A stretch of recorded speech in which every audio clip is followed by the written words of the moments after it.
देव यादव जी, सूरत। महाराज जी, आपके चरणों में कोटि कोटि प्रणाम।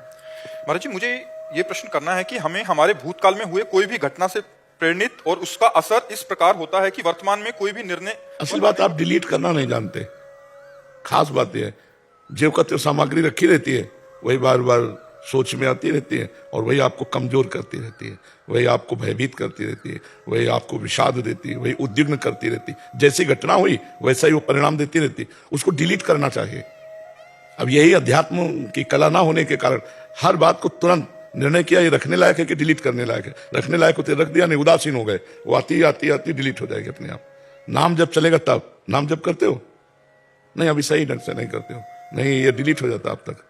जो आप भूतकाल की और भविष्य की, भूतकाल के बीते हुए उस विषय का चिंतन और भविष्य की चिंता दोनों जीव को परेशान करते हैं, दोनों वर्तमान को नष्ट कर देती है। वर्तमान के समय का नाश मूर्खतावश होता है। भूत की हुई बातें वो बार बार पुनरावृत्ति होती है तो समय बर्बाद हो रहा है, चाहे अच्छी हुई हो बुरी हुई हो। आगे भविष्य हमारा कैसा होगा उसके चिंतन में हमारा वर्तमान जा रहा है। वर्तमान जैसा होगा वैसे भूत और भविष्य हो जाएगा। वर्तमान में राधा राधा बोल रहे हैं तो हमारा भूत पवित्र हो जाएगा और भविष्य उज्जवल हो जाएगा। इसलिए वर्तमान के मिनट को संभालो, वर्तमान के मिनट को संभालो, तुम्हारा भूत भी बहुत अच्छा हो जाएगा।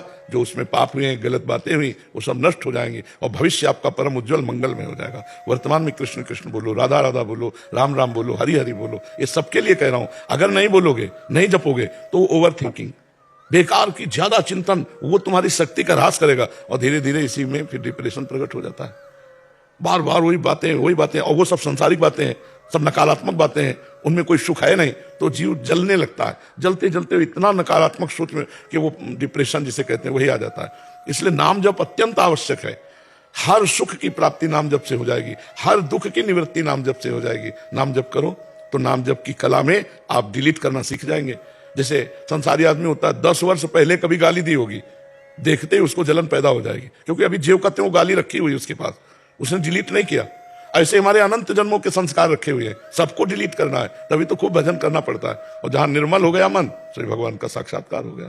इसलिए नाम जप करो, ठीक है। और जैसे हम नाम जप कर रहे हैं, पूर्व की बातें आ रही हैं, आगे की सोच आ रही है, उसको ना पकड़ो और ना बुरा मानो।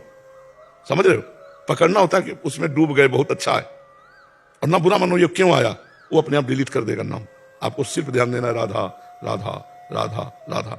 जब पढ़ाई कर रहे हैं तो पढ़ाई कर रहे हैं, जब कोई कार्य कर रहे हैं तो एकाग्रता पूर्वक कार्य कर रहे हैं तो पढ़ाई और उस कार्य को भी भगवान को समर्पित कर दो। और जब खाली है तो राधा राधा राधा, मन को अन्य चिंतन करने का अवसर ना दो, ठीक है जी।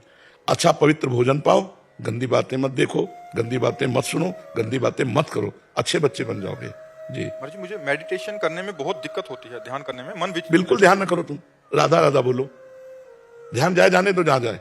तुम पहले पकड़ो तो, डोरी पकड़ लो, पतंग कहां जाएगी? डोरी पकड़ लो, पतंग कहां जाएगी? वो तुम्हारे हाथ में है। पतंग पकड़ना चाहोगे, डोरी छोड़ दो कि कभी हाथ में नहीं आएगी। नाम डोरी है, पतंगो यथा त्वामन भ्रम माणा। अगर नाम पकड़ लिया तो ध्यान ज्ञान सब कुछ आ जाएगा तुम्हें। राधा राधा राधा।